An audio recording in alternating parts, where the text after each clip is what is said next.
serikali ya Chama cha Mapinduzi ina ugomvi gani na bodaboda? Maana yake usajili wa pikipiki gharama imeongezeka 90 mpaka 1,500,000. Kuagiza pikipiki 5%.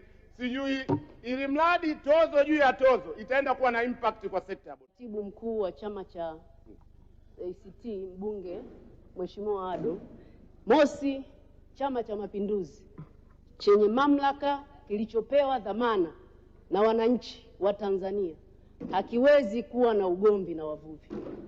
Kwa mipango thabiti ambayo waziri wa uvuvi aliitoa hapa kwenye bajeti yake.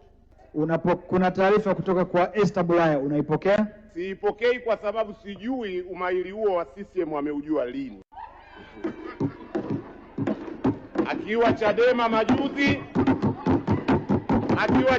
majuzi ama sasa. Ule niliyosema kujadili kwa dhati, mfano mmoja wapo ni huu hapo. Naendelea la mwisho, hoja ya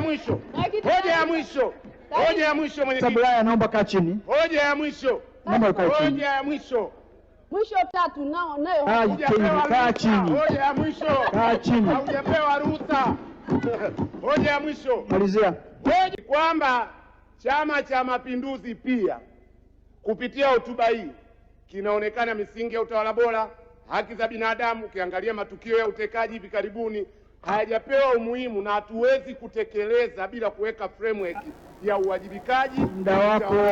Naam, kikao cha leo cha bunge kimeweza kusambaa kwa kasi kwenye mitandao ya kijamii wakati ambapo kulikuwa mzozano kati ya wabunge hawa wawili unaowaona kwenye screen yako, wengi wakiweza kutamka kuwa wengi wa wabunge wa Chama cha Mapinduzi wengi wapo kwenye bunge ili kutimiza maslahi yao yenyewe na bali hawajali maslahi ya wananchi, na ilikuwa mgogoro iliyosababishwa wakati ambapo chama cha CCM iliweza kulaumiwa kuwa hawana uhusiano wa karibu na sekta ya bodaboda na kuwa wameweza kuwapa wale vijana na watu wanaohudumu katika bodaboda wakati mgumu, pia katika sekta ya uvuvi, wengi wakiitaja kuwa serikali ya CCM imekuwa tu ikijali maslahi yao wenyewe.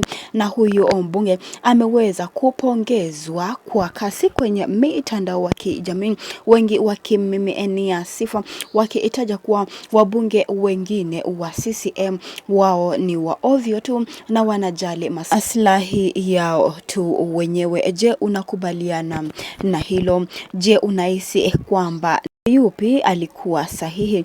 Tungependa tu kusikia kutoka kwako. Endelea kutuandikia maoni yako hapo chini kuhusiana na mgogoro ambayo iliweza kuendelea siku ya leo jijini Dodoma katika bunge, ambapo wabunge hawakuweza kuelewana na kulikuwa na mgogoro kati ya wabunge wa CCM na wabunge wengine, wakiitaja kuwa wabunge wengi wa CCM na serikali pia ya CCM haijaweza kutimiza maslahi au wajibu yao kama serikali, na imekuwa tu ikijali tumbo yao wenyewe na wamekuwa tu wakijali maslahi yao wenyewe. Kama ulivyosikiza tangia mwanzoni mwa hii video, aliweza kuzungumzia kuwa serikali ya CCM haijakuwa ikijipa kipaumbele katika kuzungumza matukio ambayo yamekuwa yakiendelea nchini. Kwa mfano, hali juu ya kutekwa nyara na watu kupotea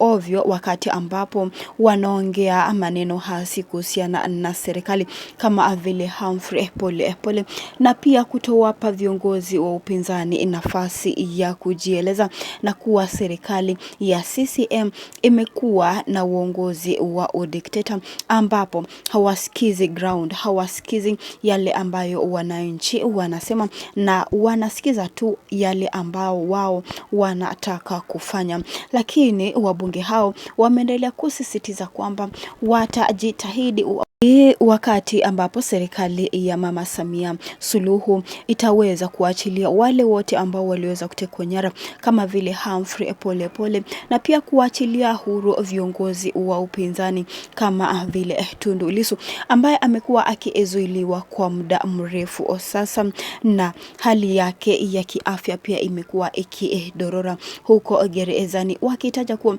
serikali ya CCM haijawapa viongozi wa upinzani nafasi ya kujieleza, na imekuwa ikiwadidimiza na ikiwaonyesha kuwa ni wanyonge duniani. Wameendelea kusisitiza kwamba serikali ya CCM itaangalia maslahi ya wananchi wasiepende. Na kwa mujibu wa wananchi kupitia kwenye mitandao ya kijamii, wengi wameweza kuzungumza kuwa wengi wa wabunge wa CCM wao hupewa ama mfuko yao huwa imenona kiasi kwamba wao hutamka maneno yoyote bila kujali maslahi ya wananchi, bila kujali kuwa mwananchi wa kawaida ameweza kuumia, bila kujali kuwa wananchi wa kawaida wanaumia kiuchumi. Maoni yako ni yapi? Endelea tu kutuandikia maoni yako kuhusiana na mgogoro uliotokea kati ya wabunge hawa wawili katika bunge mjini Dodoma, ambapo kulikuwa na vurugu kati ya wabunge hawa wawili, wakilaumu wabunge wa CCM wakitaja tu kuwa hawa ni wale wa kuchovya asali. Maoni yako ni yapi? Tuandikie maoni yako, na pia usisahau kubonyeza alama ya like na subscribe hapa chini.